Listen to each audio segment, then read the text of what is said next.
Now the serpent was more subtle than any beast of the sea which the Lord God had made. And he said unto the woman, Yea, hath God said, Ye shall not eat of any tree of the garden. And the woman said unto the serpent, We may eat of the fruit of the trees of the garden, but of the fruit of the tree which is in the midst of the garden, God has said, Ye shall not eat of it, neither shall ye touch it, lest ye die. And the serpent said unto the woman, Ye shall not surely die. For God doth know that in the day ye eat thereof, then ye eyes shall be open, and ye shall be as gods, knowing good and evil. And when the woman saw that the tree was good for food, and that it was pleasant to the eyes, and a tree to be desired to make one wise, she took of the fruit thereof, and did eat, and gave also unto her husband with her, and he did eat.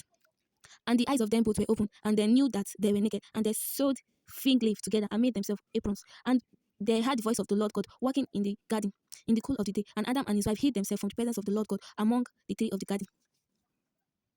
And the Lord God called unto Adam and said unto him, Where art thou?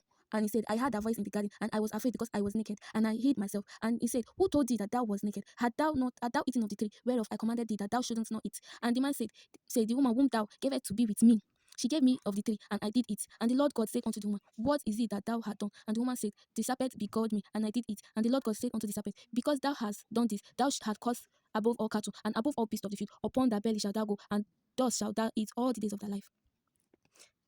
And I will put enmity between thee and the woman, and between thy seed and her seed. He shall bruise thy head, and thou shalt bruise his heel. Unto the woman he said, I will greatly multiply thy sorrow and thy conception in sorrow. Thou shalt bring forth children, and thy desire shall be to thy husband, and he shall rule over thee. And unto Adam he said, Because thou had hearkened unto the voice of thy wife, and had eaten of the tree of which I commanded thee, saying, Thou shalt not eat of it, cause is the ground for thy sake. In sorrow shalt thou eat of it all the days of thy life.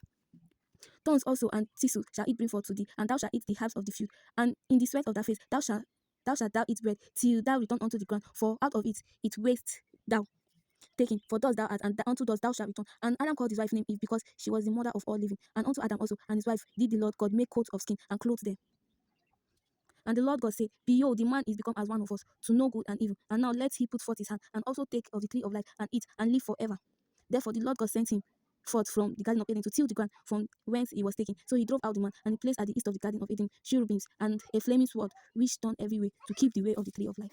May God bless the reading of his word in Jesus' name.